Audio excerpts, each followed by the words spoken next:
Hi guys, my name is Nana from Tutelage Tutoring. Today we're going to be working on factoring polynomials. This will be a series which will have questions increasing in difficulty. So the first part here, I'm going to be showing you two questions that are very simple, and then the parts moving forward will show you some more questions which are increasing in difficulty. So here we go. Alright, so here are the first two questions that we will be doing. To do these questions, there's two parts that we need to follow. And those two steps start off by first taking a look at our last digit, which in this case is 60 for the first question.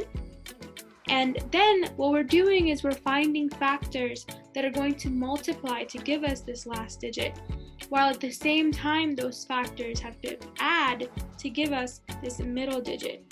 So we have to do both of those steps at the same time so that we don't keep writing our factors and never stop. So if we were to write down 60 here and find factors for it, we know that 12 and 5 work, but we also know that 12 plus 5 is not 16. Then we have 10 and 6, which we know 10 times 6 is 60, but also 10 plus 6 is 16. So those are the two factors that will be the answer for this question.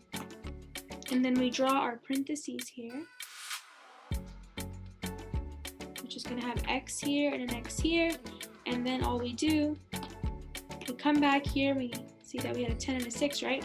So it's a positive 10, so 10 plus 10, and then it's a positive 6 plus 6.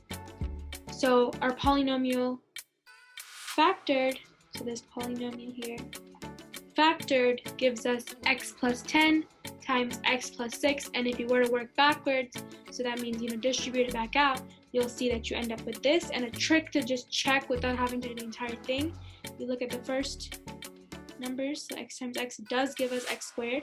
Then we see that 10 times 6 gives us 60, and 10 plus 6 gives us a middle number, which is 16. So we know that is the right answer. Next one works the same way. The only difference is that this last number here is a negative, and as we know, which is a pattern with math, is the signs always go with the number. So no matter if it's negative or positive, it always goes with the number, right? So in this case, we just have a negative 84. The step doesn't change, it's still the same. You find numbers that will multiply to give you the last digit and add to give you the middle digit. So negative 84, we know that negative 12 and 7, or the other way, you can have positive 12 and negative 7. But in this case, because we need a positive 5, we have to use the second set of factors, right? So once again, we draw our parentheses, our x's, and our numbers. Go here again, and once again, our number 12 is positive, so positive 12. And since 7 is negative, negative 7. And that is our answer, so x plus 12 times x minus 7 multiply together to give us x squared plus 5x minus 84. So that is all for these types of questions. Very, very simple once again, just two steps that work together, multiplying the factors to give you the last digit and adding them together to give you the middle digit. Hope that kind of clarifies any questions that you may have. Watch the next part to see some questions with a little bit more difficulty, and I'll catch you in the second part. Bye!